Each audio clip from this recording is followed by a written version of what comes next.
going on, guys? Welcome back to Podcast 129. I am Hunter Waldrop. To my right is Mr. Jake Stinch. Coming right below us is Mr. Tyler Vaughn. Fellas, how we doing on September 10th, 2025? Good, man. I'm excited to be back. Another crazy weekend of college football, week two. Week two is always kind of a weird week. Just the week following the beginning, a lot happens week one, and then week two, you can get got pretty easily. And we saw that this past weekend. So excited to clean some of that up. And another college football week, a few days away. So excited.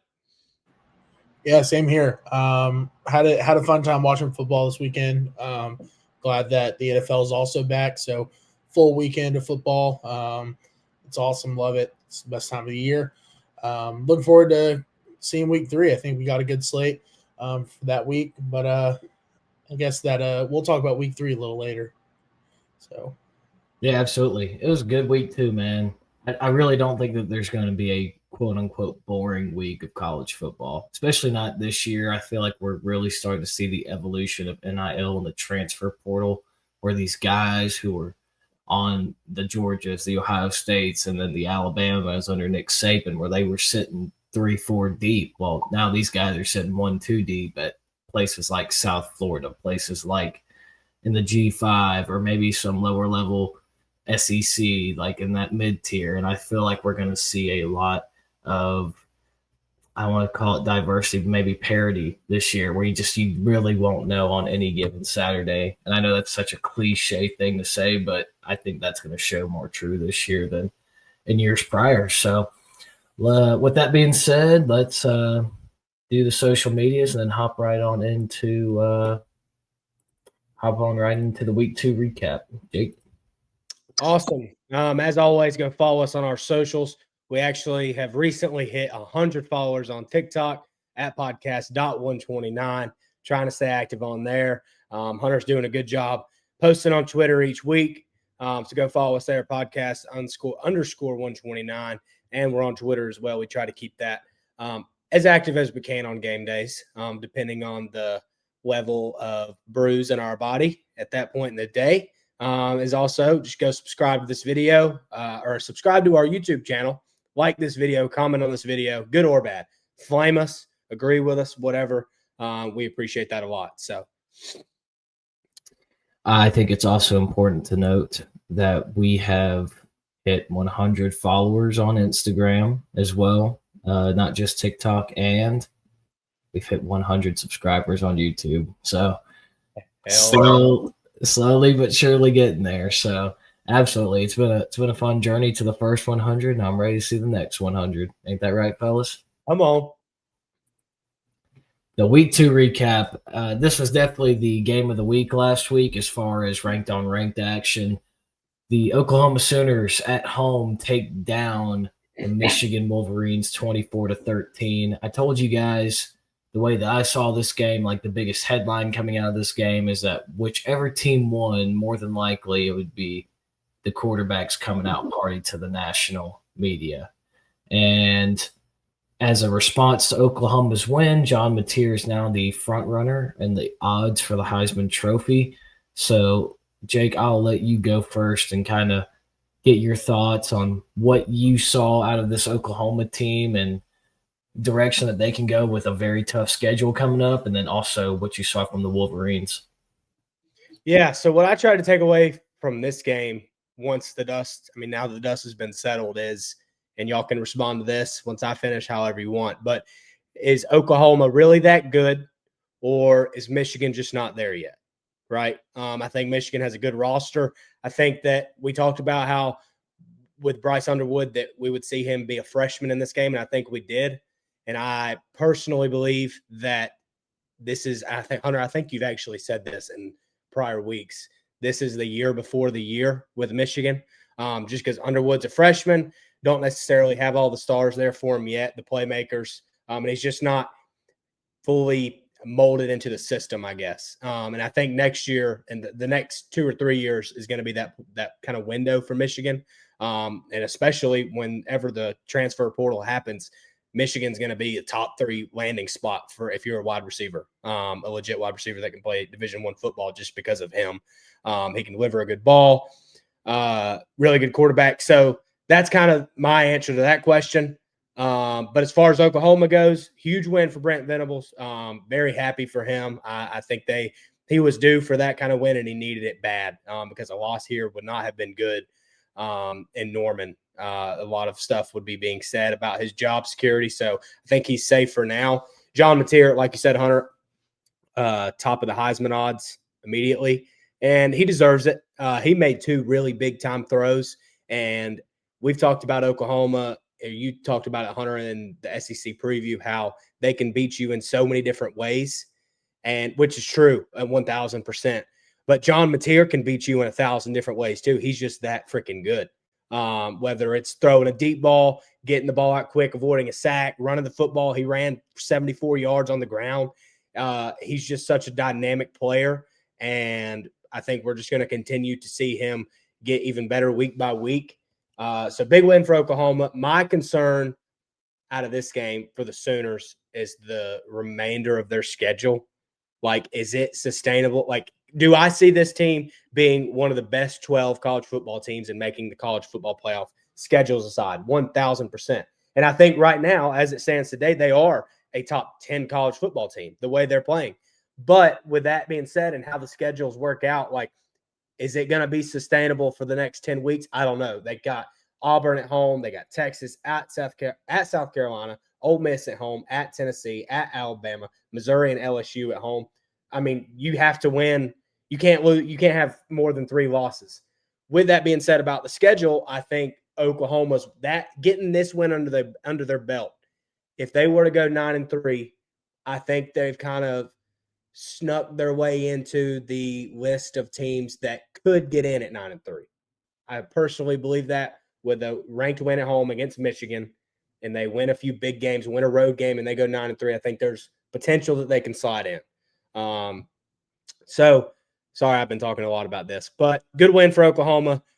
Michigan, I think it's the year before the year, like we've talked about, kind of the same thing we talked about with Ole Miss. But yeah, that's what I got on it. Yeah, touching up on that, I think that I'm preparing to eat some crow on my Oklahoma take. I'm not gonna say I'm there yet. I'm not completely sold out on him. Obviously, John Mateer is balling out right now, and I have publicly made it known that I do not think he's going to be that great. But he is looking good. However, my biggest concern with Oklahoma right now is how long can he keep himself healthy? Okay, he rushed the ball 19 times against Michigan. When you start playing an SEC defense and you're playing teams that are going to be coming for your head, because people are going to, he has a target on his back at this point, and people are going to want him. You know, if they get a shot, they're going to take it.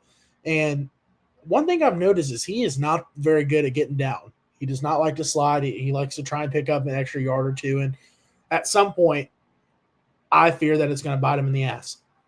Now, obviously, I'm not going to wish an injury on anybody, but I think that is where that there's potential for that to happen, and that's what kind of gives me a thought of if he doesn't start to get down, he doesn't start to figure that out, they could be in trouble. I don't even know who their backup quarterback is. Can anybody tell me who it is? Michael Hawkins. He's absolutely trash. Dog. So, you know, Michael Hawkins, if he's got to be the next guy up, I mean, with like Jake said, with that remaining schedule, it could get bad.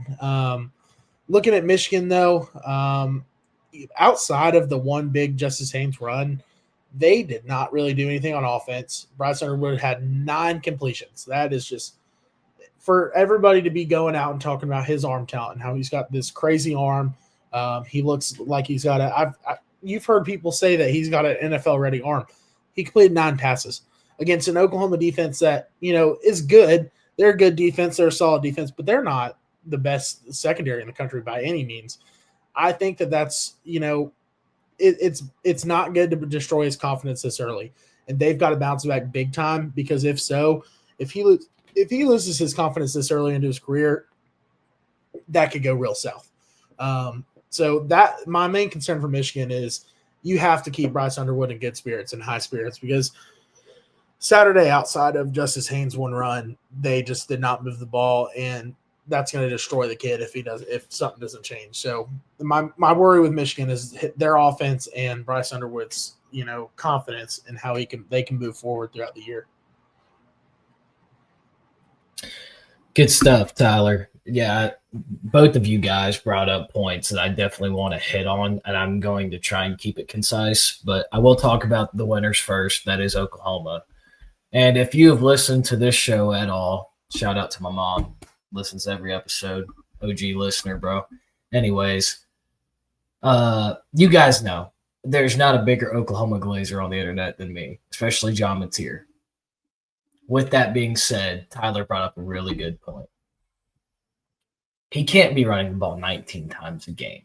He can't. Now, I'm glad he was able to, and his legs are a weapon.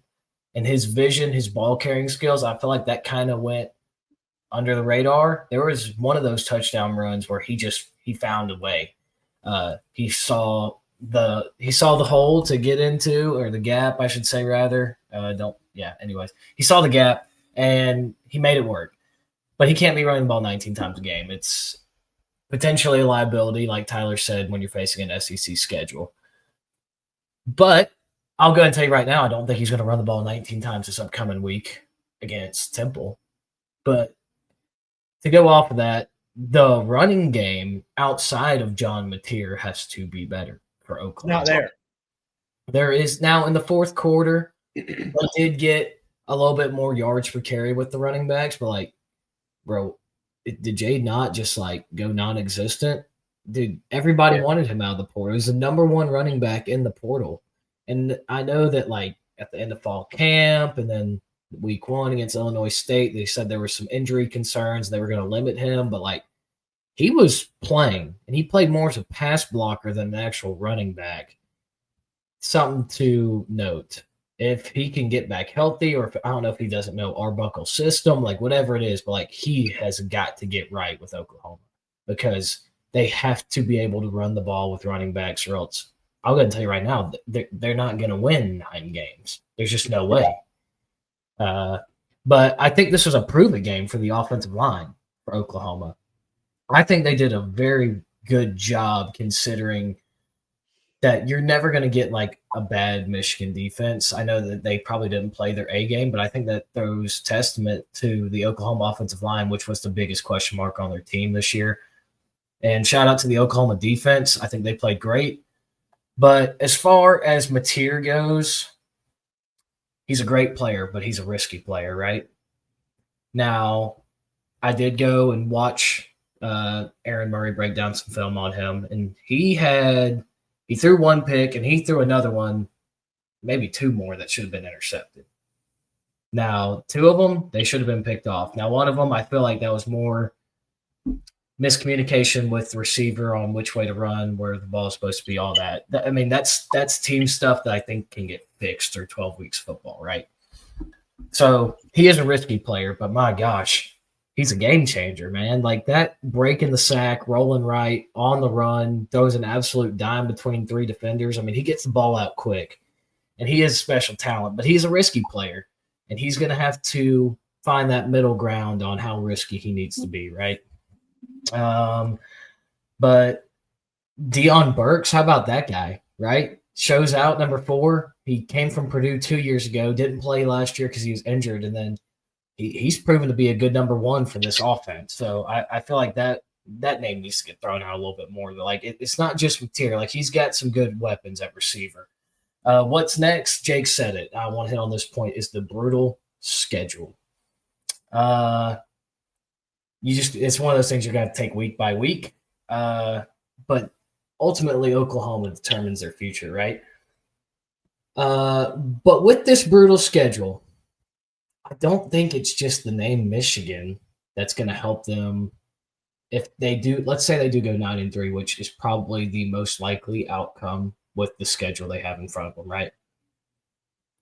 Who's to say Michigan doesn't go 9-3 or 10-2 with their schedule? They play Nebraska on the road. I don't know what to make about. That's going to be like a find out a lot about those two teams type of game. But then they get Wisconsin. They have to go on the road to USC. Not an easy spot, but they get Washington at home. They get Michigan State, Purdue, Northwestern, Maryland, and then they finish with Ohio State. There's a real path for Michigan to finish 9-3. I think 8-4, 9-3 is the most realistic possibility there. If they finish with a good record, that, if anything, could help propel Oklahoma to, let's say they're sitting there on Selection Sunday and they are 9-3, but gosh, they beat Michigan, who's ranked in the top 20, top 15. They beat like, 2-3 highly ranked SEC teams like Oklahoma. They got a ranked Auburn coming up. They got top 5 Texas, ranked South Carolina, ranked Ole Miss, on the road at ranked Tennessee, on the road at ranked Alabama, Missouri, ranked at home, LSU, top 5 team at home. Like, that's brutal. So I think there is a world where they can get in, but ultimately it's up to them. And Tyler's right. I mean, Mateer cannot run the ball 19 times a game for them to get into the playoffs. They're going to have to find a running game, but man, Brent Venables, Jake, you said it. He needed this one. Like, he needed it. The hot seat does cool down a little bit. And I think if they play the defense to the caliber that they can, they're going to be in just about every game that they play in. So cut down on the risky throws from Mateer. Get on the same page with your receivers. That's stuff that can get fixed in practice, and get the running game going. And it's going to be a team to watch out for, you guys. As far as Michigan goes, Bryce Underwood, yeah, I know his box score says 9 of 24, right? But you could see it. There are plays there where it's like, okay, this guy's going to be good. And Jake, you said it. I've said on here the year before the year. Or heck, it might be 2 years before the year. But, like, they need receivers. They don't have a receiver worth a dang on that roster. They got solid offensive line. They got the backs. They just need better receivers.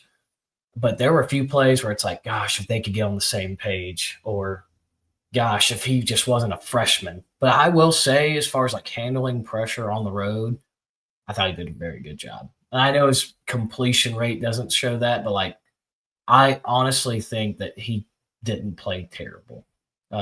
So there's that. He's going to be fine. He showed glimpses. Justice Haynes, that guy's a dog. He's carrying that offense right now.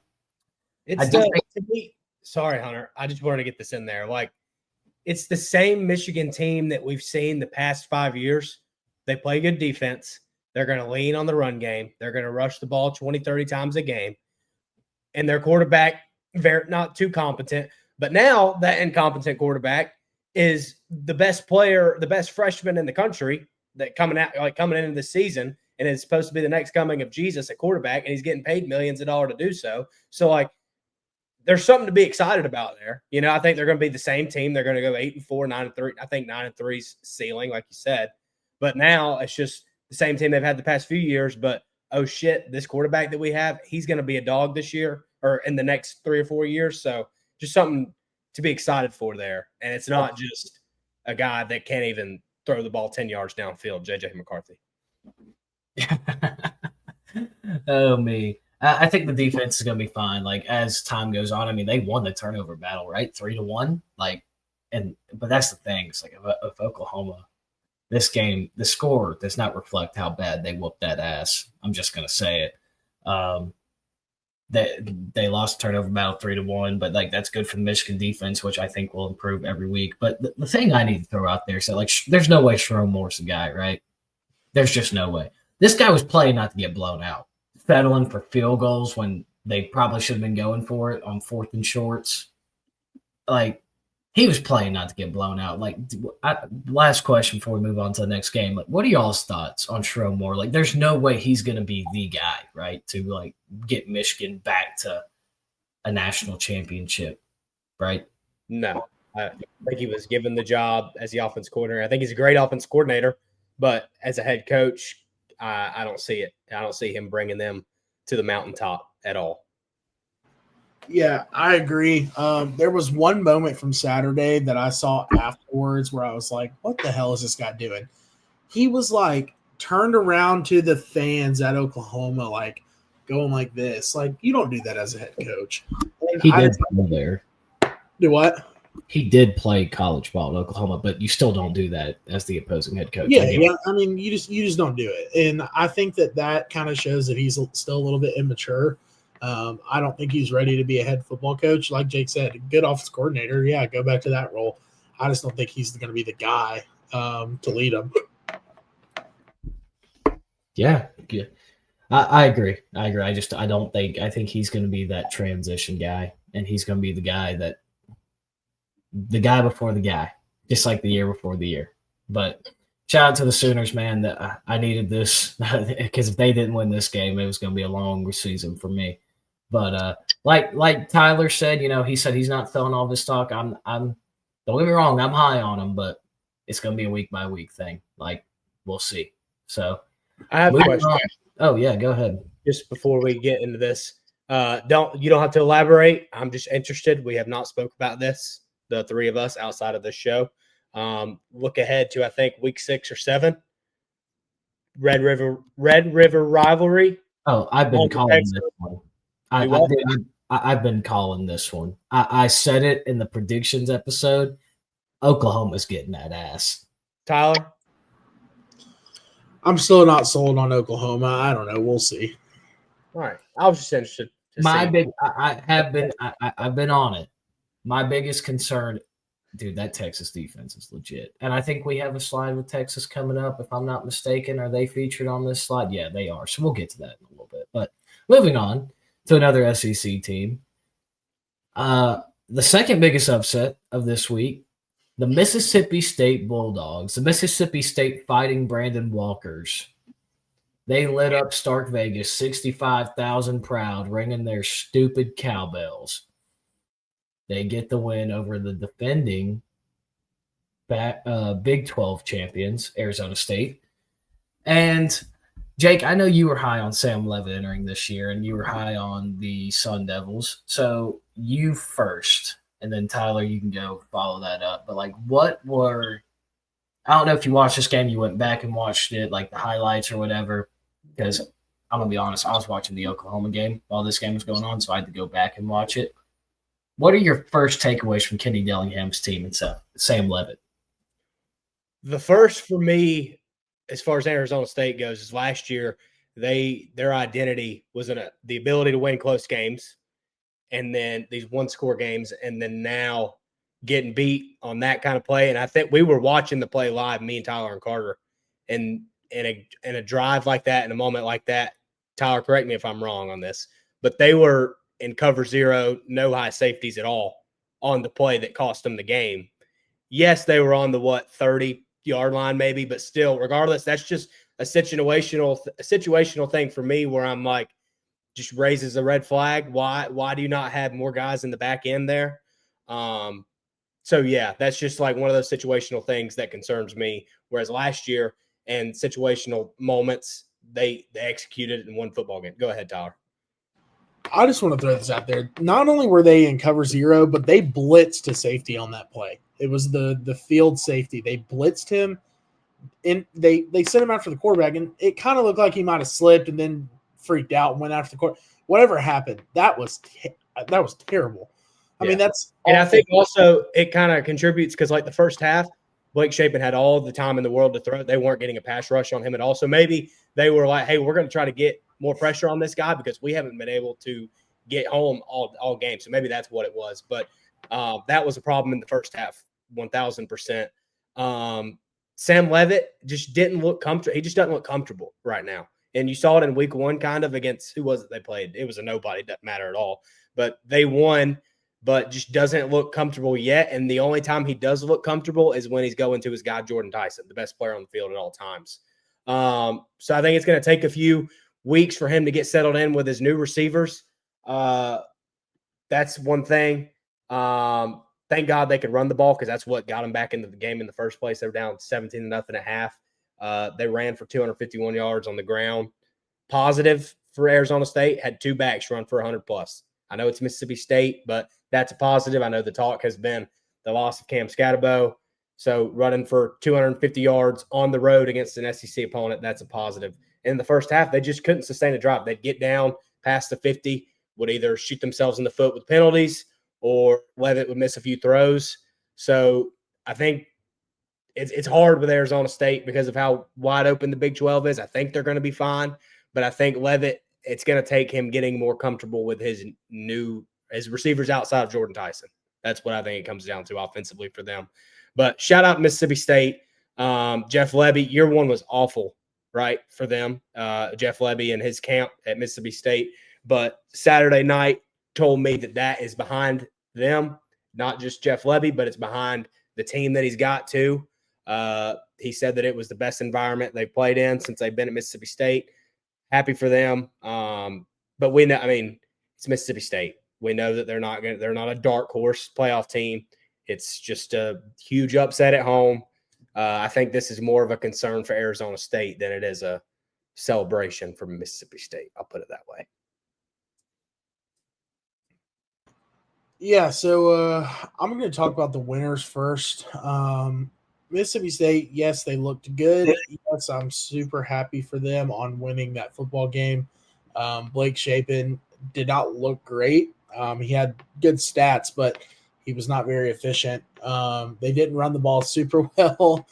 But the biggest thing for Mississippi State for me is they played good enough. And that's what you kind of have to do in this kind of game. You just have to play good enough. Jeff Lebby did that. Looking forward for the Bulldogs, they have a good shot at starting the season 4-0 and doubling their win total before they ever play anybody that will have any kind of competition with them. I mean, they have I think they play Alcorn State and then Northern Illinois next. And so Jeff Lebby will be a 4-0 team going into SEC play, and that's just crazy to think about that he will have 2 more wins under his belt at that point than he did all of last season. Going back to Arizona State, I know that we talked about this. Jake talked about this, but the play calling in that last game, you lost that game. You didn't get beat. You lost that game for yourself. You don't blitz a safety in that situation. You send everybody back. It doesn't matter. Like they had to kick a field goal to tie it. You put all you drop everybody out. You have to. You know they're throwing the ball.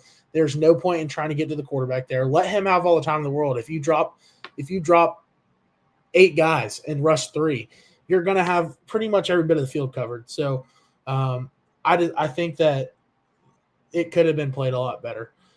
Sam Leavitt, you didn't play great. You got to get a little more comfortable, and that'll happen. But it's got to be fixed. So I think that Arizona State will be okay. They just got to figure this out. Mississippi State, like I said, I think they're going to start out 4-0, and then they go and play a gauntlet of an SEC schedule. So we'll see what happens there.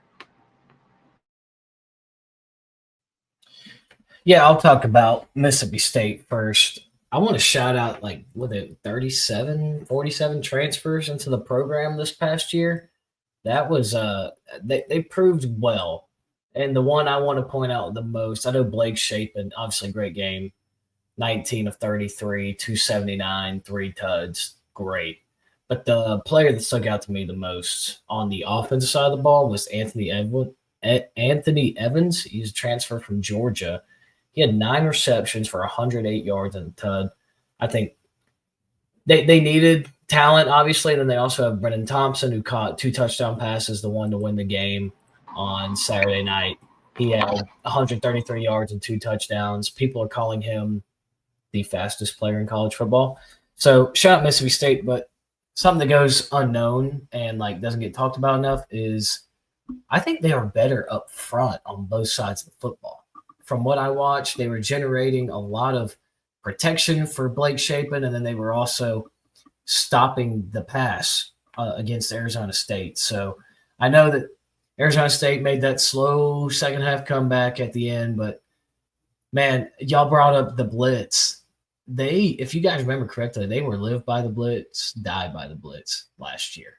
I mean, you saw it in the overtime game against Texas in the quarterfinals of the CFP last year. They were blitzing.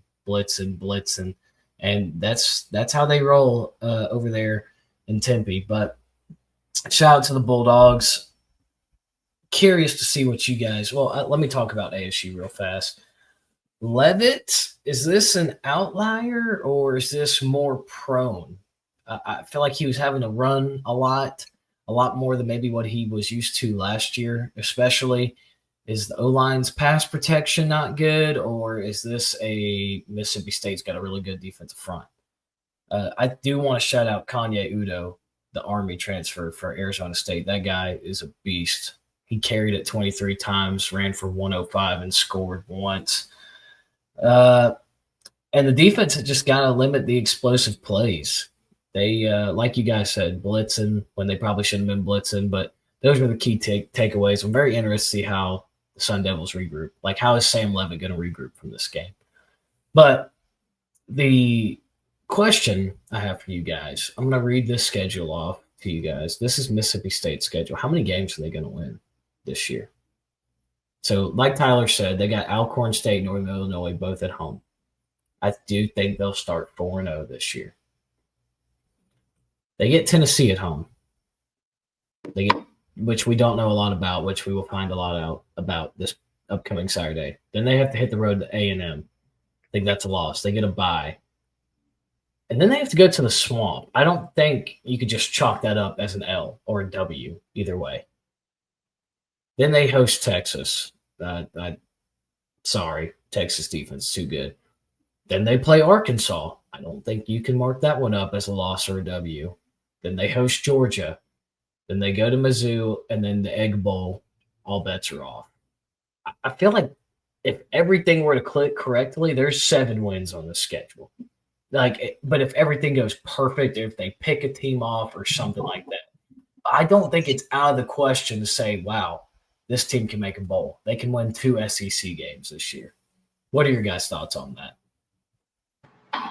I was going to say that I think this team can play in a bowl game. I see them probably going somewhere around the 6-6 mark, which I know that's kind of chalky because we said they're going to start off 4-0. But I think that that's kind of where we're at this point is there's 2 SEC games that they can find a way to win. If they can knock off somebody and get another upset under their belt, maybe they go 7-5. I see a 6-6, and this team is going bowling. Shocker.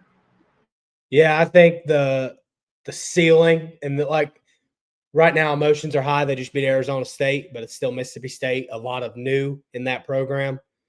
And when you named off the schedule, Hunter, 3 games that stuck out to me: Arkansas, at the Swamp, in the Egg Bowl. Those are the 3 games that I could see them getting. And 2 of those would mean 6-6. I don't think they win all 3 of those games.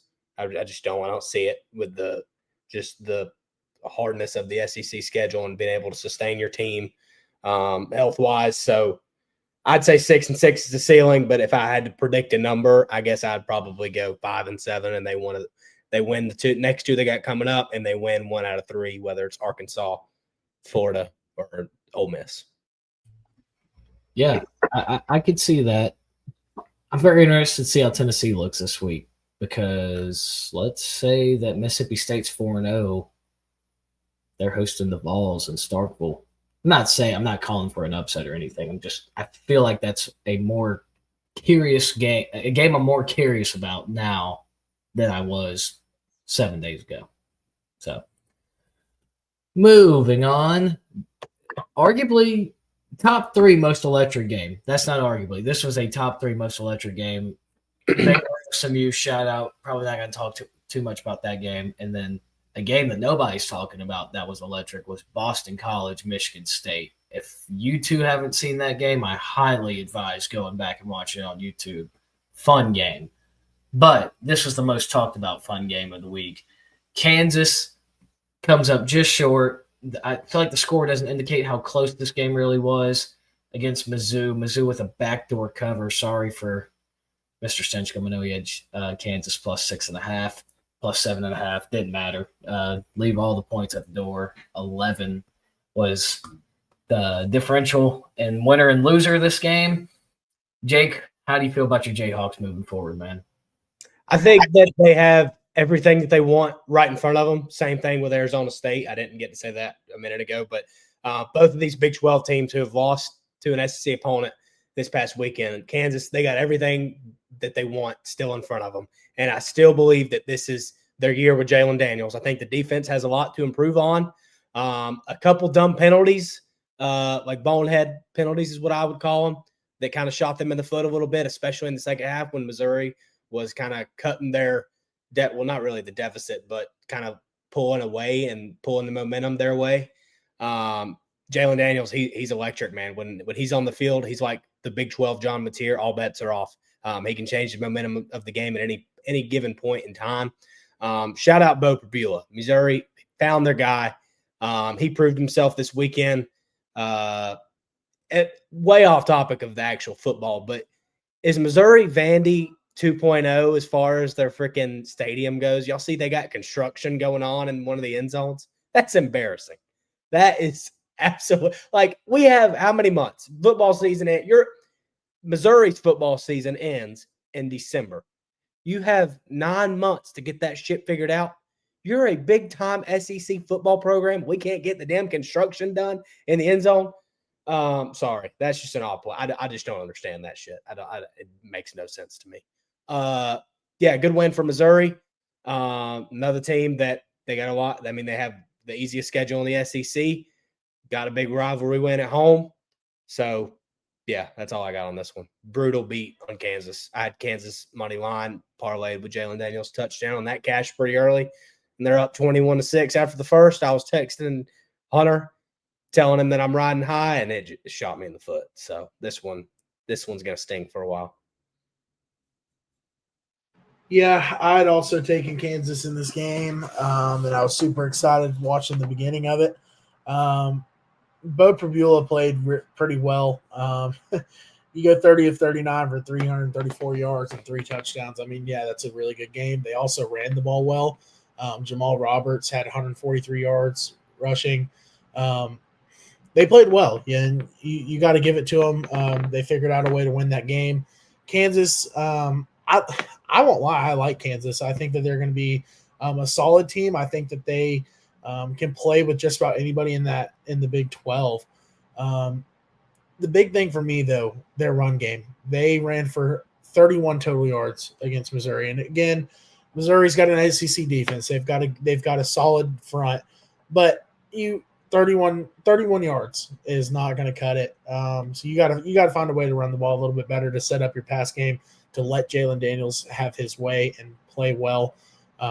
So that the front for Kansas, if they're going to compete with the big dogs, they got to figure out the front and find out a way to get them going a little more up front. I think that Missouri has a year of Missouri has a schedule this year to where they can be a dark horse team. They can sneak in there and, be like the Indiana of last year and have a good enough record to where at the end of the year you say, well, they're 10-2. How can you not put them in? And that somehow they could slip in that way. I don't think so. I think that they'll slip up at somewhere and it'll fall apart from there. But there is that possibility. I mean, the schedule is not hard. But I want to take another look at it. The game that I see them dropping at least 2, Alabama and Oklahoma. Maybe drop the Texas A&M game. Auburn's looked well. It's all kind of up in there. It's week 2. I'm not going to jump on a super crazy train right now, but they could be a team to slide in somewhere just because their schedule's easy. So keep your eye out on that. Yeah, no, Tyler, that was one of the points I was going to bring up, and I'll just keep carrying it on since it was the last thing you discussed, the schedule for Missouri. They don't leave the state of Missouri or their home field until October 18th. What a joke. I'm sorry. That's messed up. Schedule should not be made that way. I think they're going to beat South Carolina. They get UMass, and they have a bye. And then they play Bama, which Bama's looked like crap on the road under Kalen DeBoer, so that's a game to circle. Then they got to go to Jordan-Hare at Auburn. We'll see. Then they got to go to Vandy. I know Vandy's not necessarily a tough place to play, but like they're a good football team and you're traveling away from home. And Tyler, you understand this as somebody who played in college. Like, even if the crowd environment's not the toughest to play in, still not playing, like getting ready at your place and your locker room and your facilities, like it makes a difference, correct? The big difference is you're not sleeping in your own bed. That's the worst one. And that's what our coach always said. If you're sleeping in your own bed, you're comfortable. And the fact that they get to do that for the first, 6 weeks of the season, that's insane. Yeah, no, but I think that's a game to circle. They got it. They got A&M at home. They get Mississippi State at home. Then they finish on a back-to-back road trips to Oklahoma and Arkansas. I'll go ahead and tell you right now, there's a world where Missouri goes 10-2 and gets left out of the play. As long as if Missouri goes 10-2 and they don't make the SEC championship game, they will get left out of the playoff for a 9-3 team that has a tougher schedule. Let's say that if that 9-3 team has a tougher schedule, such as let's say Oklahoma finishes the year 9-3, and I hate to keep using Oklahoma, but it's just this example fits perfectly here. Let's say Oklahoma goes 9-3, Missouri goes 10-2. Oklahoma has the head-to-head. Missouri doesn't make the SEC championship game. You're gonna leave, and let's say they're 12-13. Like you gotta let Oklahoma in that situation, right? But why would they do that? They didn't do it last year with Illinois. They didn't make the Big Ten championship game. What are you talking about? Illinois won 8 games last year. Not Illinois, Indiana. Yes, but I think, and the reason I say this is because I think they learned their lesson from putting in Indiana and SMU last year. Because they have came out and said, now I guess this will be a testament. This is a fun topic that we can deep dive into, and just to keep it short and sweet here, I think with the SEC coming out and saying like, hey, since the playoff now is saying that they're going to value strength of schedule a little bit more and strength of record more than the actual wins on the quote-unquote record books say, and then they were going to play 9 games, like I think that whole discussion is going to lead to maybe a 9-3 Big Ten or SEC team getting in, on top of the fact that we saw Notre Dame beat the crap out of Indiana last year. And I know it was like an 8-point game, but like if you watch that game, it was like a 24-point game. And then SMU looked like a kindergarten team out there in Happy Valley. So with that being said, I do think that there is a real chance that happens, on top of the fact that people forget SMU was ranked 12th, Alabama was ranked 13th, and Miami was ranked 14th. Alabama was 9-3, Miami was 10-2. So they do value the strength of schedules there. I think what the ultimate factor was that SMU played the extra game last year. So I don't know. Keep it soft, short and sweet. I don't want to deep dive into that topic. The game itself, both teams have a fumble problem. I think I saw the ball on the ground at least 6 times in this game. So I think that's what happens. I'll talk about Kansas first. Like Jake, you brought it out, like all bets are off when Jalen Daniels is on the field. However, I wrote down boom or bust. He's very electric, but he has just as much of a chance to turn the ball over. So I think this will be one of the toughest defenses, if not the toughest defense he plays all year. I'm very interested to see where Kansas goes. I think they are still right there at the top of the Big 12 this year. The defense has got to be more physical. I just don't know if Missouri's offensive line just that dang good. Like, because I saw a lot of broken tackles from the running backs and other players, that ball carriers. It's obvious that Kansas has a lack of depth compared to like an SEC team such as Missouri. But also there were a few fundamental things. I'm not sitting here breaking down X's and O's, but like some bad angles, some bad form, just things of that nature. So some things to clean up as the season goes on. But like I said, I'm still high on the Jayhawks. I think that they have a legitimate chance to be playing in Las Vegas or wherever the heck they host. I think it's Las Vegas where they play the Big 12 championship game at. Or no, Dallas. They play in Dallas at Jerry's World. Mizzou, Bo Prabula's good.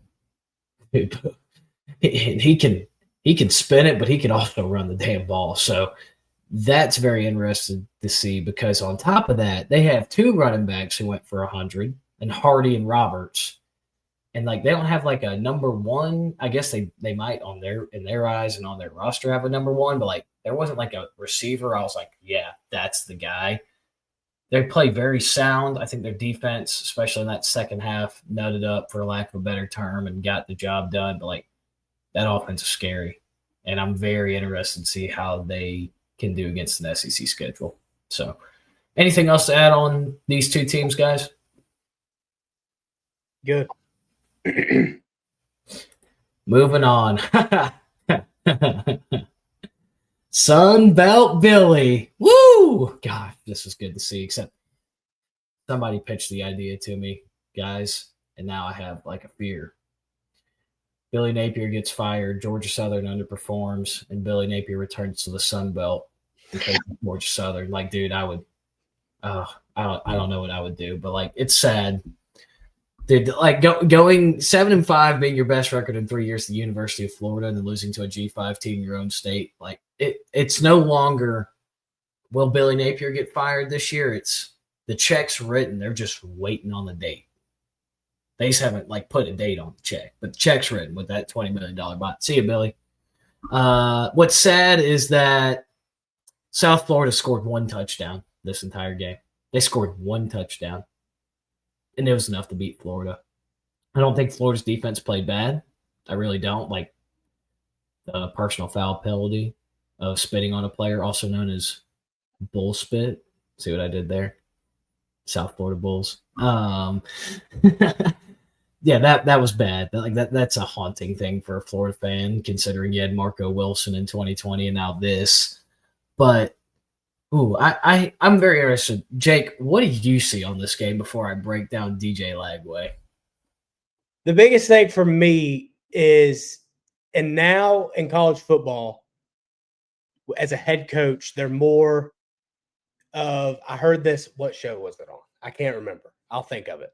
But they were talking about how in college football now you're more of a CEO, and all these coaches talk about culture. Actually, I think it was Andy and Ari on 3, I think.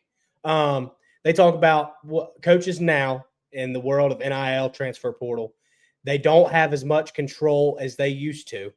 But the one thing that they do have control on is the culture of a program. Coaches like Kirby Smart, like just banging home the like all off season, the importance of culture, and he's built it. That's my concern with Billy Napier at Florida, is that there's just not a winning culture there. They're not disciplined. You got guys spitting on people. They played USF, and yes, USF's on a high right now. Shout out to them. But right now we're talking about Florida. They lost the turnover battle in a game at home against the G5 team.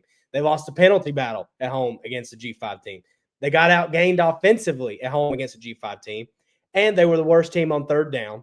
They couldn't score in the red zone at all. DJ Lagway, I don't know if it's play calling with him inside the red, but they were in the red zone so many times and either got backed up by a holding call or couldn't finish the drive. I just don't, there's not a winning culture established there at Florida.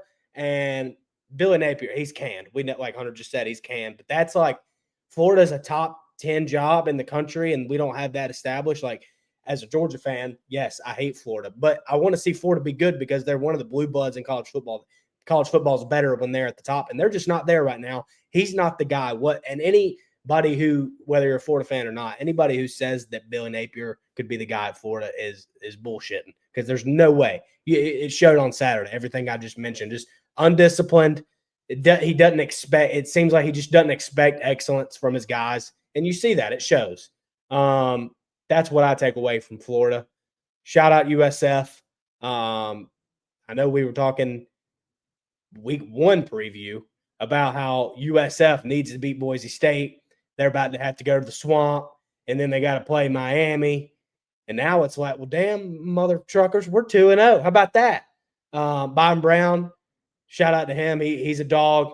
And like Hunter said, they didn't score a touchdown, and that was enough to beat Florida. I mean, they just survived. And I feel like that's a lot of times what these like major G5 teams have to do, kind of like JMU against Louisville last Friday night, in order to keep your name in the hat and the conversation of being the G5 team when it comes to November, December. When you play these big-time D1 or Power 5 teams, you just got to survive.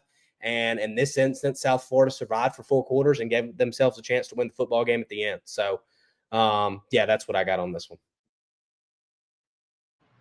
I've said this once in this episode already, but Florida beat themselves in this game. Again, you go back to the personal foul, the spitting penalty, like that's just ridiculous. I mean, that it's ridiculous. It shouldn't happen. I don't know if that guy was watching Jalen Carter highlights before the game. I don't know what it was, but it's pathetic. It's unreal. It's stupid. They played all right offensively, you know, besides the red zone stuff. I mean, they got to where they needed to be a lot of the time, and they just couldn't finish the drive. And I think a lot of that has to do with play calling. I think DJ Lagway is a talented football player, but I think that the play calling isn't there. I think that they're not you got to pull out your best stuff when you get to the red zone. You got to score. If you have a low red zone percentage, you're not going to be very successful as a football team. And they're not there. They're just not. The coaching is an issue at Florida.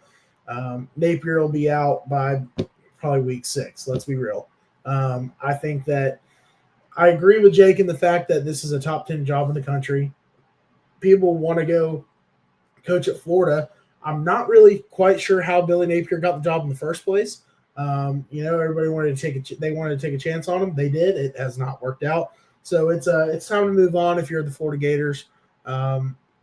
South Florida, like Jake said, Byron Brown, he's a dog.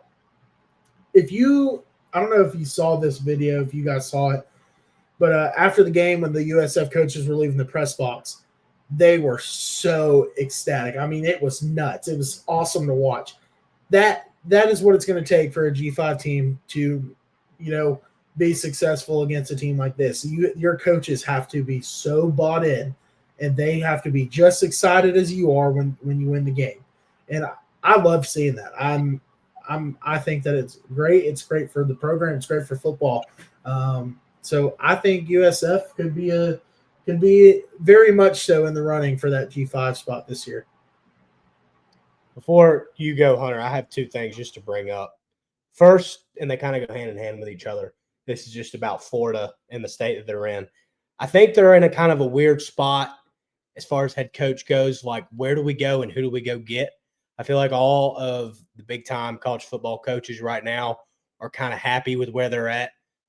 Lane Kiffin, one that I think about, Dan Lanning, another guys that are like big-time college football coaches. I don't think they're going anywhere because I think they're happy at where they're at. I don't know who the front-runner guy would be. Tyler, go ahead. Lincoln Riley. That's one, but I don't think Lincoln Riley's gotten to where he wants to be yet. I think it's in the making, and you're kind of seeing that early on right now. They're 2-0, and they're really good 2-0. They've looked great through the first 2 weeks. Good name. He's another one. I just think he's not there. He hadn't done yet with what he hadn't given himself the chance to be where he wants his program at. Last year was the first year in the Big Ten.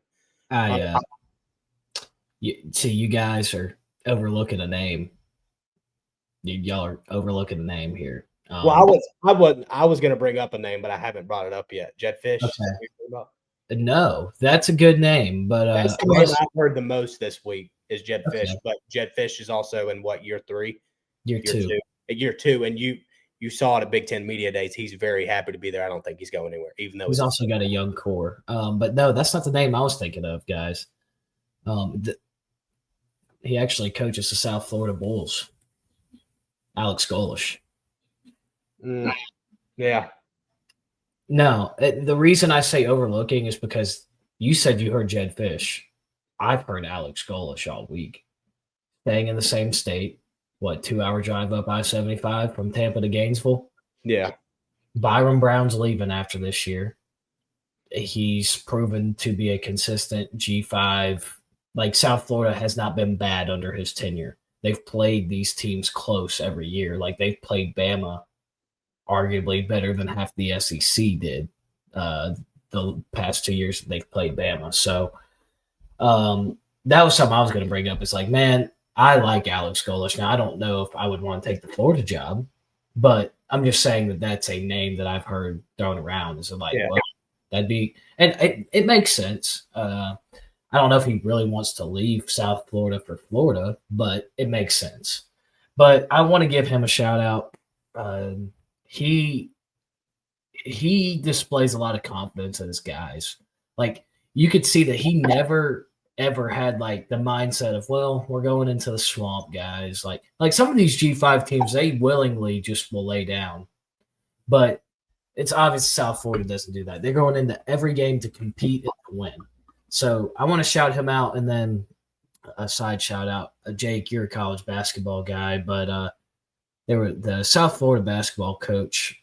He was entering his second year. He was previously the head coach at Kennesaw State. He was the head coach that took them to the NCAA tournament 2-3 years ago. He unfortunately passed away about 2 or 3 weeks before the season. The college basketball season started last year, and his biggest thing that he always says, man, it's great to be a South Florida Bull. There's not a better place to be than South Florida. And the first thing that Alex Golesh did was shout him out and said, man, there's not a better place to be than South Florida. So a little side shout out there, but good coach and just always has his guys ready to compete. But, yeah, like you guys said, Byron Brown, the way I like to describe Byron Brown, he's just like G5 Lenore Sellers. Like, not the best arm, but, like, gosh, he's a playmaker. He'll run you over. He can make plays on his feet, and he can make plays through the air. So, shout out to him. I want to give a shout out to the lines of scrimmage. In the fourth quarter, I guess the offensive line in particular, that fourth quarter, that offensive line was winning more than they were losing. And, throughout the game, the Florida defensive line was kind of giving them everything they can handle. But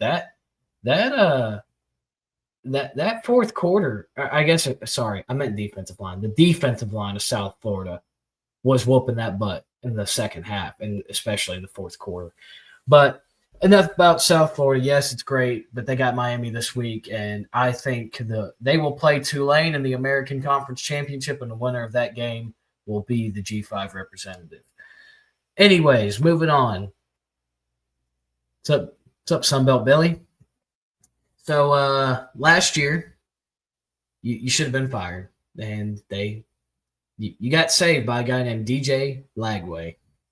You won 6 straight games with them. Oh, this is going to be the future, the promised land. Let's give Billy more money for recruiting, and we're going to bring in all these guys. Well, this is what happens when you have a bunch of young wide receivers. They're young, very young. And then you have a quarterback who not only is inexperienced, he has not played a full season. So I consider that inexperience, correct? Am I crazy for saying that? Okay, good. So not only is he inexperienced, but he looked like he hasn't practiced a lot with these guys. He looks I know. I'm doing that. He looks like a guy that's been injured all off season and like was in a boot and then had this surgery and had this problem. He finally looked like a freshman, but it's like I still believe that like his ceiling is through the roof. Like he's gonna be fine, but he did not look it against a competent South Florida defense. I don't think he knows his wide receivers well. You know why? Because he hasn't been practicing. Because he's been hurt. He held on to the ball for way too long in this game. I think the offensive line, like I said, in the second half, they just got out physical. So it was just a combination of terrible things. I think it all leads back to culture. Like Lagway they were trying to play pretty boy ball. Like he was taking shots down the field when he had checkdowns for first downs or the second read wide open for first downs. And then when it was time to play conservative and to hit those checkdowns and hit your second read, he's throwing the deep ball. And then when it was time to throw the deep ball, I guess I just repeated myself, but when it was time to throw the deep ball, he was playing conservative. He was hitting the checkdowns and he was hitting the second guys. So it's not a good look for Billy Napier, but they do have one bright spot, guys. Jaden Baugh, their running back, they should have just handed the ball up. He only got the ball 18 times. They should have handed it to him 35 times, and they would have won this game. That guy's a beast. I think he's a sophomore. 18 carries for 93 yards. He averaged 5 yards a touch. Jaden Baugh's a beast. Like, I would argue that he's a top 3 running back in the SEC. I don't know if you've watched him play. He played a little bit against competition last year, and this year he looks like a freaking stud. That is good to know. That is a bright spot. But the penalties, getting penalized for 103 yards against South Florida, and Tyler hit on it the best, man. South Florida didn't win this game. They just went out there, competed, and their coach went into the mindset of, all right, if we can get to the fourth quarter, we can win. And he was never threatened. You know how he was never threatened? Or you want to know how I know that? Because he sent his kicker out for like a 60-yard field goal and had faith that, like, oh, my defense will stop them. Never threatened. Just get to the fourth quarter.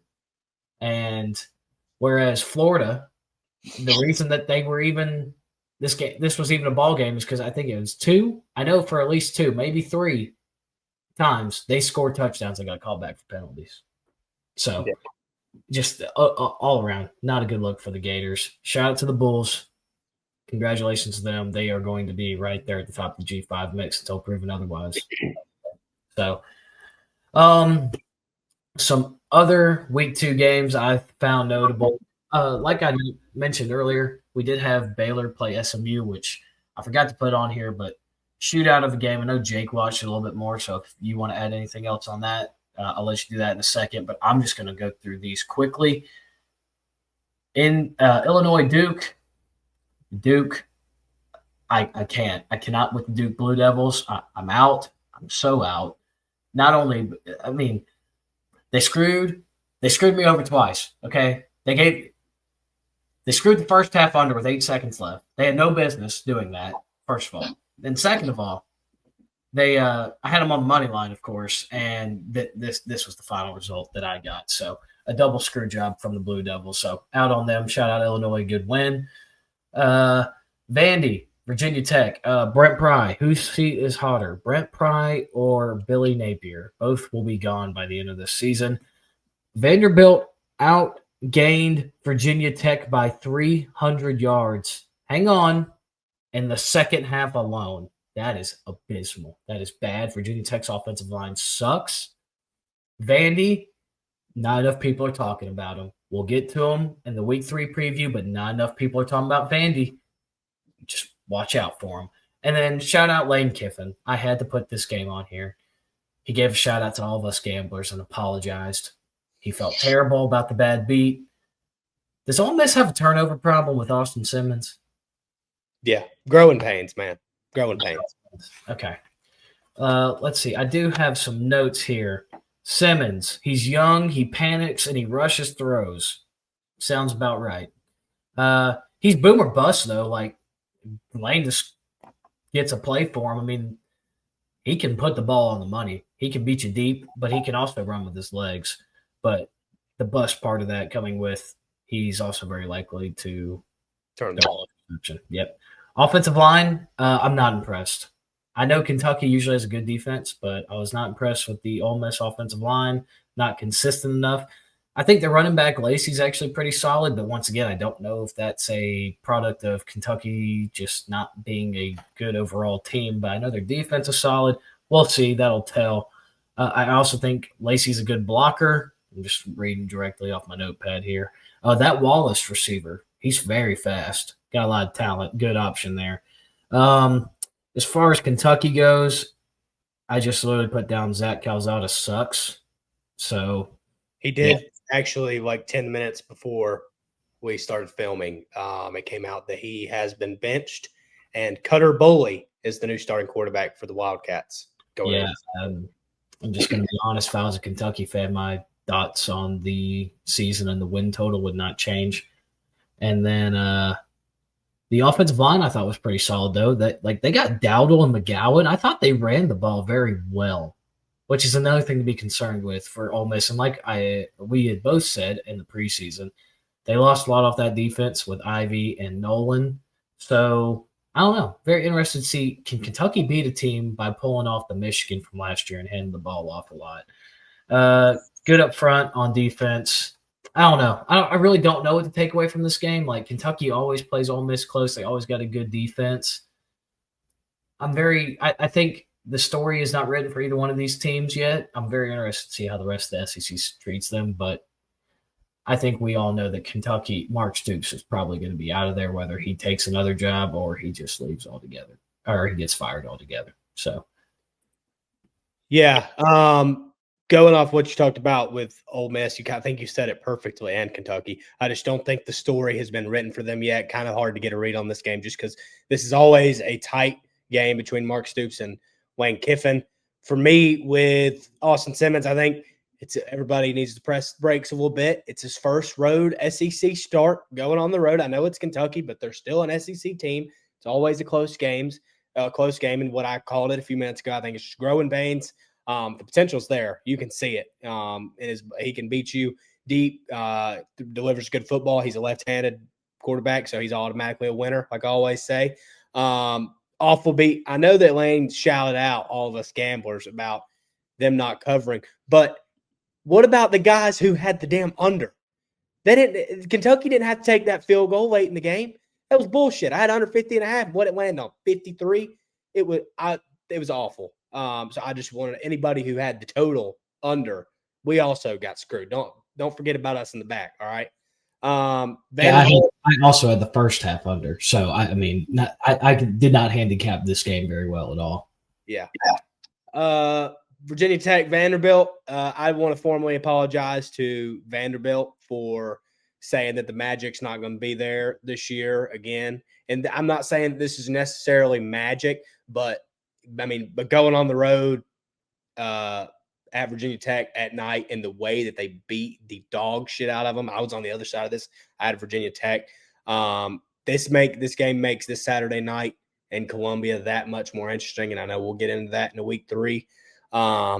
Brent Pry, man, he's got a big mountain to climb if he wants to have a job at the end of this year. Through 2 weeks, he's gotten 2 tough losses. I know South Carolina was one that a lot of people didn't expect him to win, but shot themselves in the foot a lot, and that game could have been a lot closer than it was. And then getting beat like this in your home opener against the bottom tier SEC team, just a rough look. So I think he's got a big mountain to climb, and I also think it's a waste of potential with Kyron Drones. I think Kyron Drones is a quarterback that not a lot of people talk about, but I think his ceiling and his potential is sky high. He's just not. They don't use him the right way.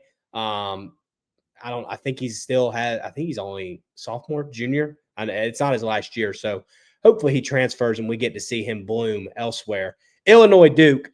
I love this personally. I know Hunter was on the opposite side of this, but this was my play of the damn week.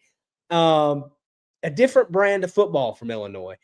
I feel like the past few years, this Illinois team hadn't been one in a game like this. It's not an FCS team to where when they get up, we're going to pump the brakes and run the football, kind of get out of here. Hell nah. Bielema ran that shit up in the second half. I loved it.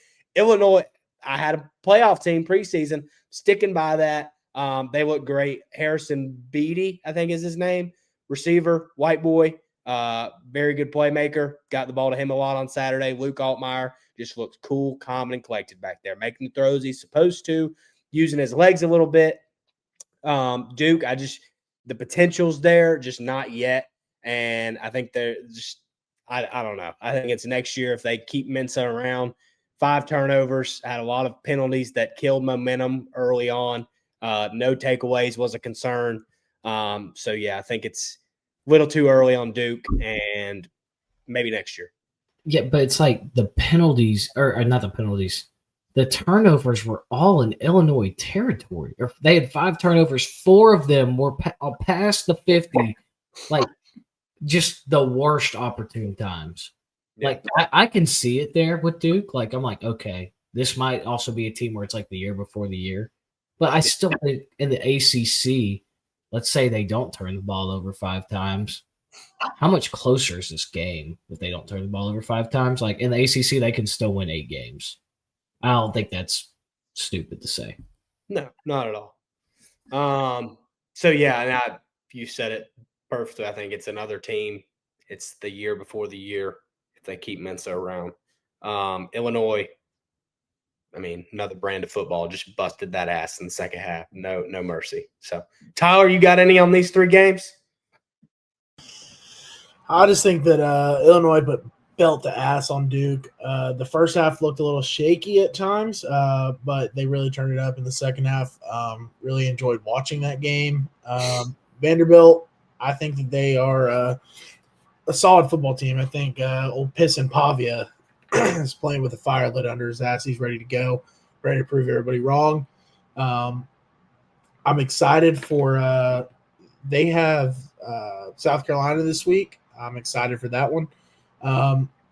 I had Ole Miss minus, I believe it was 8.5. Would have absolutely hit it if it weren't for that Kentucky late field goal. So screw Kentucky, screw Big Blue Nation. I hate all of you, not actually, but been around you for a long time, and that one made me really angry. Shout out to the Lexington native Cutter Boley. Some of my college teammates played with him in high school. I think he's going to be pretty good. I think Kentucky might have a little bit of life in that offense now. I still don't think they're going to be a good team. However, I think they have a little bit of life. So kind of excited to see what happens there. Other than that, I don't got anything else. I thought these games were definitely on the back burner, but still fun games to watch this weekend. So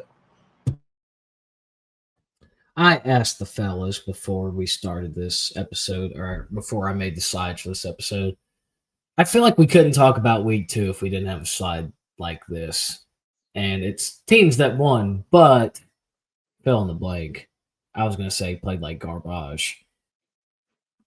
I'll start off fast. And I'm just like last slide. I'm going to go through every game just quickly and then tell you if I'm worried or not.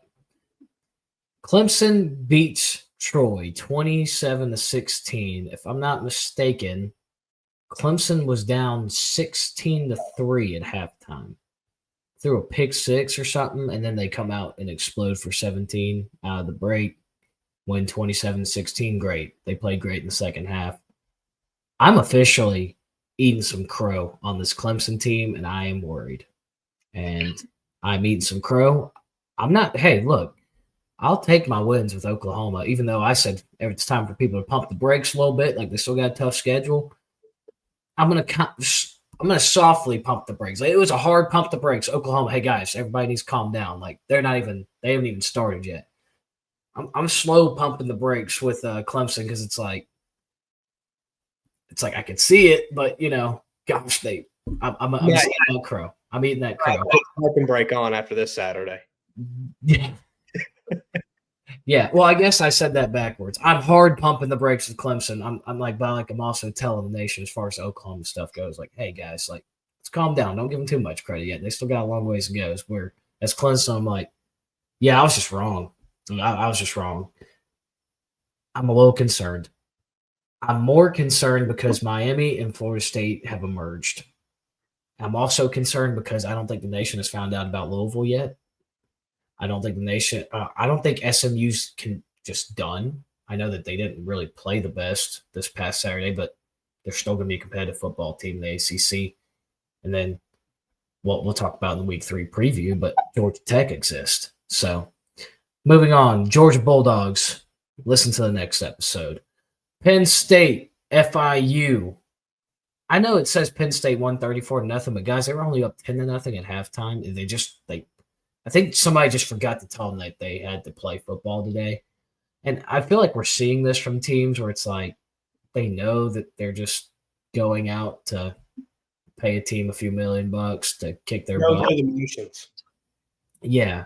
So I don't think I'm worried yet. I'm concerned, but I'm not worried, if that makes sense. And then because we're not going to know anything about Penn State until they play Oregon. We're just not. That's just the reality of the situation here. So once that Oregon game takes place, then I'll tell you my real opinion on them. And then lastly, Texas beats San Jose State 38-7. Shout out to the podcast 129 3-leg parlay. Went 2 for 3, and Texas should have won this game by 36.5 plus points. There's just no reason they shouldn't have, especially when you go back and look at it. That offense, there's something not right with it. And when you can tell that against San Jose State, there's a problem. But that defense, my gosh, that defense is going to be so good, and they have such a lower end of the totem pole SEC schedule, guys, to where Texas might only have to score an average of 17 to 21 points every game, and they might win 9-10 games. Because I think that defense is that good. I think that there's going to be a few games where they have to score more than that, but I feel like there's going to be a lot of games where they just have to score between 17 to 24 points, and they'll win. So I'm concerned about the offense. People were starting to already glaze Arch Manning back up, and I'm like, he had a few explosive plays against San Jose State. But like if you actually watch, too. if you watch the game, like there's still reason to be concerned. He doesn't have to be a great player. I've said it week after week after week since the SEC preview. Arch Manning does not have to be a great player for Texas to have success. He just has to be a good game manager, truthfully. But I think that defense is so good. But yeah, that's what I got on these 4 games. I was just interested to see what you guys had to say about them. Yeah, so I'm going to do this in order of panic, I would say. Panic meter here. Least panic or worried about. I will do worried about. Penn State, I think that I got to see a few drives of this game on Saturday. They're just going through the motions. There's no energy around that team, and I don't think they've woken up yet and realized that it's college football season. We were one of the top preseason teams, like just kind of going through the motion. I'm not worried about them yet. I'm not ready to put that label on them yet. Texas and Georgia, I would say tied for second. Texas, Arch, man, the defense is insane. I think the playmakers are there. Parker Livingstone is a name to look out for in the next 10 weeks. Freshman wide receiver. I think he had 2 tuds on Saturday. I took him anytime against Ohio State last week. He's a playmaker, good wide receiver. Besides that, defense is there, playmakers are there. 2 concerns I have with Texas is the big game problem that we've talked about previously. And I just haven't seen anything from Arch that tells me that this year he's going to be a national championship quarterback.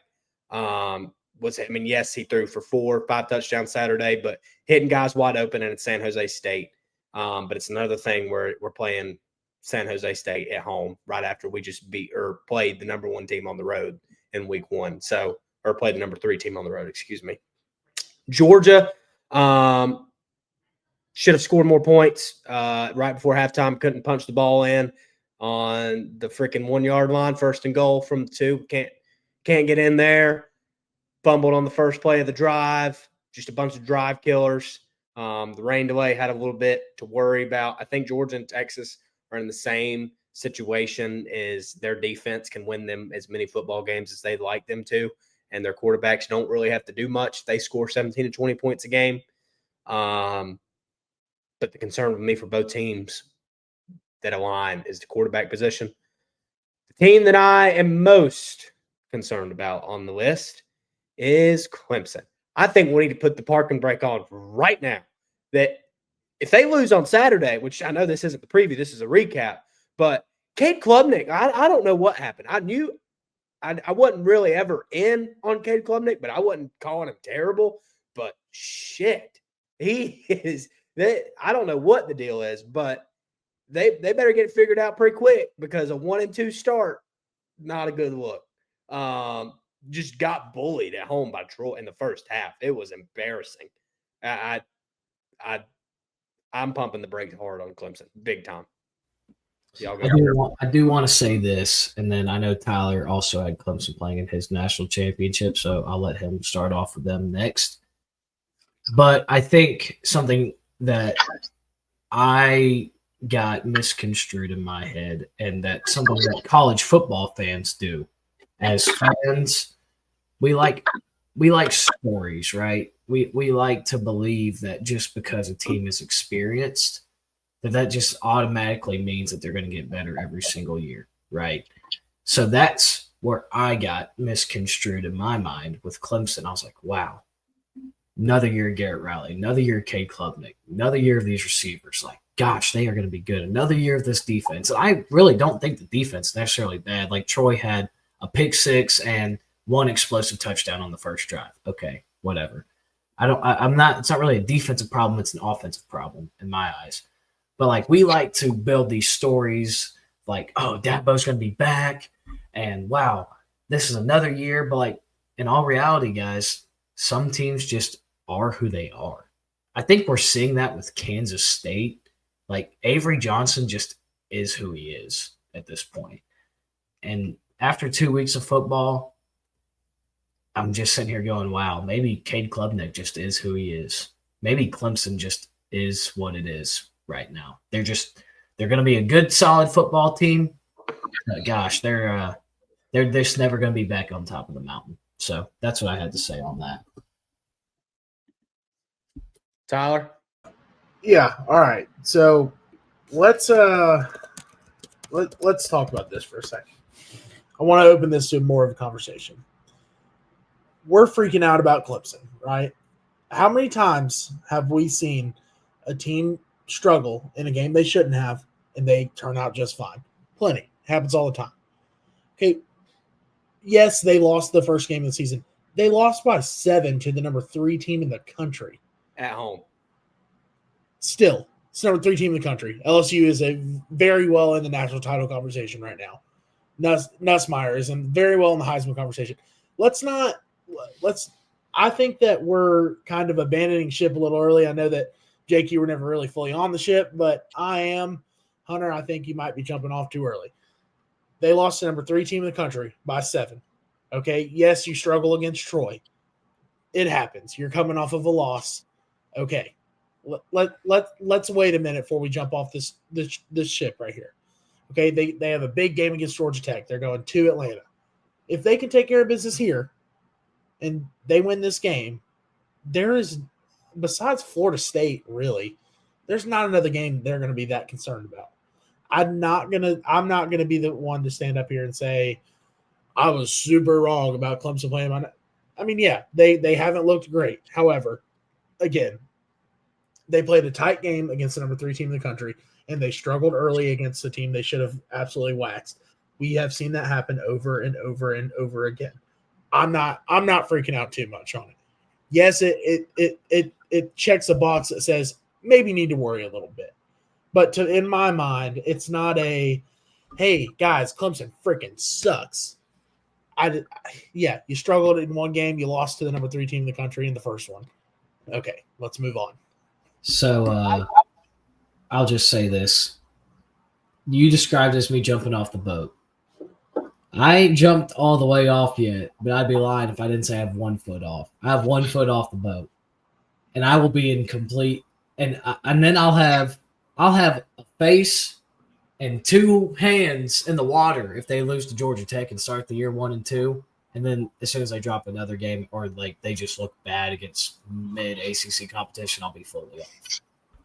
I'm just sitting here on a raft with that shit-eating grin watching that ship sink. And I'm going to love watching it for the next 10 weeks. I love this shit so much. Tyler, you bring up a good point. They did lose to the number 3 team in the country week 1. High emotion game. LSU's legit. We know that. And then Troy, team that they just kind of work their way through the motions with. They can't score. They through 2 weeks. They can't score. They could, and they're at home. And now they're traveling to Georgia Tech. And I know you brought up Florida State. They also had to play Louisville on the road, who they lost to at home last year. They also have to play at South Carolina, who they also lost to at home last year. So that's LSU. I mean, Louisville, that's South Carolina, that's Florida State, and that's Georgia Tech. Through 2 weeks, I see 2 losses max on that 4-game schedule. That's what I'll say. They can't score points. But I mean, I see your side. I see my side. I'm just going to enjoy seeing that shit crash for the next 10 weeks. Hunter, you got anything else on this? Or Tyler, I don't know if you got to hit on anything. You only brought up Clemson, so you go ahead. Yeah. Looking at Georgia, I think that there were a lot of things that could have went better in this game. However, they had the rain delay. They had a couple of unfortunate breaks. Obviously they didn't play very well at all. You only beat an FCS team by 22 points. However, again, I'm not going to freak out. I think Kirby knows exactly what he's doing. Again, top teams in the country every year have some kind of game where they struggle against a team that they should absolutely blow out. I'm not freaking out right now. So I'm not really freaking out about any of these teams. Penn State especially. Yes, you went through the motions. You had nothing to get hyped up for. You're playing Florida International. Okay, move on. You won 34-0. Texas, the one thing that's concerning to me about Texas, and I don't know if you guys have seen this, Arch Manning looks like he is in so much pain when he is throwing the ball. So this came out, Sark said this in an interview, and you need to go watch the interview because I saw the same thing on Saturday. And a reporter asked him about it, and Sark responds and says, "What face do you make when you poop?" And the reporter's like, "What? Whatever. You should go watch the interview." He brought up like the face you make when you poop, meaning like that's his face that he makes when he strains, that he's not hurt. Well, if you're straining, something's wrong. No, so like when you're trying to take a dump and you can't get it out. It's just not gonna. You're like, oh, that's his face. Apparently. So the way I think it was Todd McShay. I do like listening to these draft guys talk about the guys throughout the season. So I'm pretty sure it was McShay, and this got brought up, right? Like, is Arch hurt? And the way he described it is no. That's just his Manning face. Like, both the brothers had a face whenever they threw the football. Every single time they threw the football. And so you go and you look it up. You look up pictures of Arch Manning throwing the football in high school. That's what his face looks like. So this is nothing new. This is just his Manning face when he throws the football. That's what I have to say on that. He's just always trying to take a dump, man. That's what Sark said. So I don't know. I'm not sure I'm buying that, to be honest with you. I think they're trying to hide something. I don't know. I'm looking at comparison pictures and I'm not seeing it. But anyways, whatever you want to say. Maybe he's constipated while he's trying to throw the ball, trying to take poop. I don't know. I just think that there's a little bit of worrisome there. Arch hasn't looked great. I think he looks hurt. I think if you're straining that much to throw a football, something is wrong. Jake, you played quarterback your whole life. Did you ever hurt that bad throwing a football? No, we didn't throw the ball enough. Fair enough. But let's just be real. He shouldn't be straining like that. You see teams that throw the ball 50 times a game and their quarterback is straining like that. I don't really understand. So that was my only worry with Texas. But I'm not super worried about any of these teams. I'm not going to touch on the Clemson thing again, but I'm going to highlight that I'm really not that worried about Clemson right now. So I pulled this up. The way the conversation went is they were asking about Arch having throwing pains. Sark asked, according to who? And then they responded Arch, and then Sark said, Arch said that to you, and the guy said no. And the reporter just couldn't come up with where he got this news that Arch was hurt. And then he said, the reporter said, is there an explanation why he looks like that? And he said, I don't know. I've never filmed any of you guys. I've never filmed any of you guys when you're using the bathroom. So I don't know what faces you make when you do it. So implying that's, yeah, we're going to stop talking about poop, but I just wanted y'all to know about the conversation. I thought it was hilarious. And yeah, that's all we have for this episode, guys. So what a way to finish it. But I highly recommend that you guys listen to our week 3 preview, because we are filming that right after this week 2 recap. And we'll talk a little bit more about Clemson and a little bit more about Georgia. They both got big games on deck this week.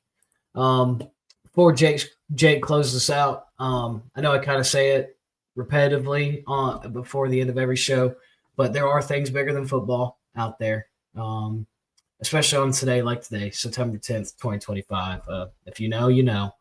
But there are things bigger than football out there, and don't forget, God first and God bless. Yep, as always, go subscribe to our YouTube, like on the video, comment on the video. We appreciate that. You can also, if you're used to watching it, you can find us on Apple Podcasts or Spotify. If you're used to listening to it and you want to watch, Hunter does a great job of putting our slides together for every show. We're on YouTube as well. So give us a shout. We appreciate you guys. We'll be back talking week 3.